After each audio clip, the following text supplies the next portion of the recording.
até o 10.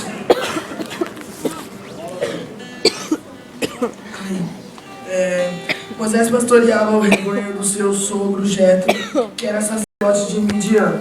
Um dia levou o rebanho para o outro lado do deserto e chegou a Horebe, o monte de Deus. Ali, o anjo do Senhor lhe apareceu numa chama de fogo que saía do meio de uma sarça. Moisés viu que, embora a sarça estivesse em chamas, não era consumida pelo fogo. Que impressionante, pensou. Mas por que a sarça não se queima? Vou ver isso de perto. O Senhor viu que ele se aproximava para observar. Então, do meio da sarça, Deus chamou: Moisés, Moisés. Ele disse: eis-me aqui, respondeu ele. Então disse Deus: não se aproxime, tire as sandálias dos pés, pois o lugar em que você está é terra santa. Disse ainda: eu sou o Deus do seu pai, o Deus de Abraão, o Deus de Isaac, o Deus de Jacó. Então Moisés cobriu o rosto, pois teve medo de olhar para Deus. Disse o Senhor: de fato tenho visto a opressão sobre o meu povo no Egito. Tenho escutado o seu clamor por causa dos seus feitores, e sei quanto eles estão sofrendo. Por isso desci para livrá-los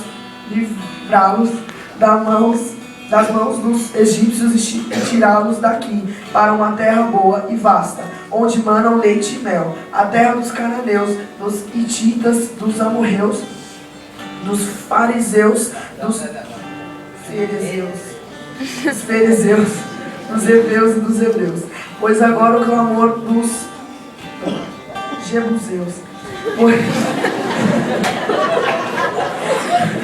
pois agora o clamor dos israelitas chegou a mim, e tenho visto que os egípcios os oprimem. Vá, pois agora eu o envio ao faraó para tirar do Egito o meu povo, os israelitas.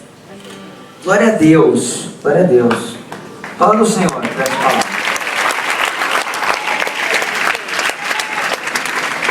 Vocês sabiam que Canaã era habitada pelos fariseus? Não, brincadeira. Que eu seja deu uma alteradinha para ficar mais fácil. A Bíblia é clara: Israel estava sofrendo.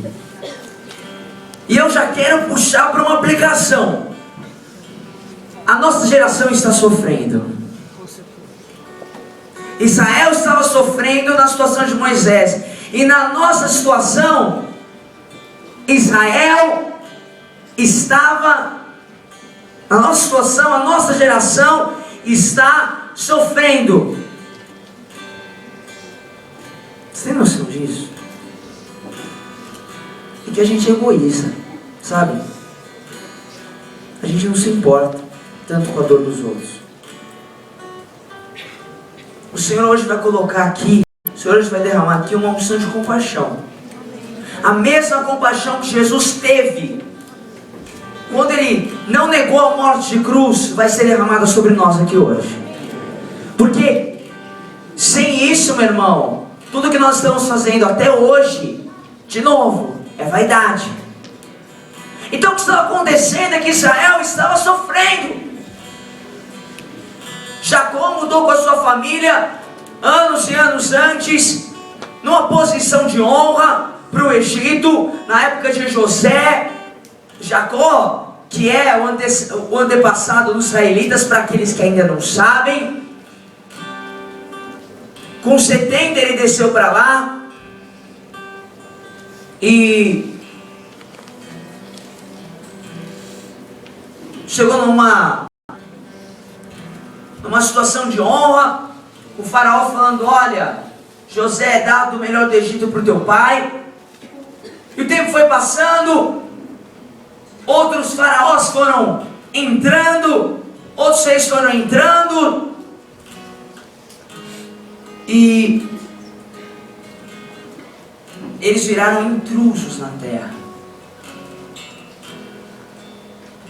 E começaram a sofrer em função disso. Imagino que devem ter começado a ser desprezados, até que chegou um ponto que eles foram escravizados. E a Bíblia nos conta no capítulo 2 de Êxodo, aqui no começo de Êxodo, que o povo foi crescendo, o povo foi ficando numeroso, e os egípcios tinham que fazer alguma coisa, porque imagina se os israelitas crescem e tomam o Egito. Então eles deram uma ordem: todo menino que nascer tem que ser morto. E Moisés foi alguém que escapou disso. Era uma grande opressão.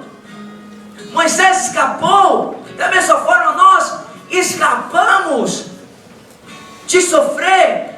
Ontem a nossa pastora, a mais linda mãe do universo, minha mamãe querida, meu coração bate. Deixa o Chaves para depois.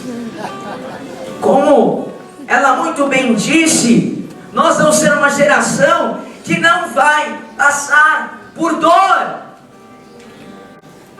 Isso não é muito bom? Foi o que aconteceu com Moisés. Moisés poderia ter sido morto, mas ele sobreviveu. E agora ele estava em Midian. Diga: Moisés estava em Midian. Midian simboliza um estado de plenitude aos olhos do mundo e aos olhos religiosos. O que não falta na igreja hoje são pessoas que melhoram de vida, pessoas que enriquecem, pessoas que casam, pessoas que constituem família, estabelecem um cargo dentro da igreja. Assim como Moisés no texto, ele foi libertado, mas o povo dele continuou sofrendo no Egito. Ele foi para Midian, ele estava bem, ele estava com status, mas o povo dele ainda estava em Midian.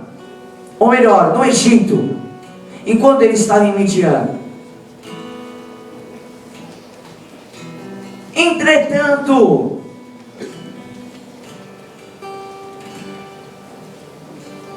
a riqueza acabou cegando, o cargo acabou atrapalhando,